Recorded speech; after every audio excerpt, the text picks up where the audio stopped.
Il presidente della regione siciliana Renato Schifani ha nominato i nuovi commissari straordinari dei 6 liberi consorzi dei comuni della nostra Sicilia.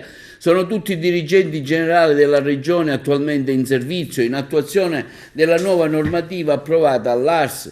Ad Agrigento è stato designato il capo dell'ufficio legislativo e legale della regione, Giovanni Bologna, avvocato, che va a sostituire il dottor Raffaele Sanzo. A Caltanissetta è responsabile dell'ARIT, Autorità regionale per l'innovazione tecnologica, Vitalba Vaccaro. A Enna il dirigente generale del Dipartimento della Funzione Pubblica Carmen Madonia.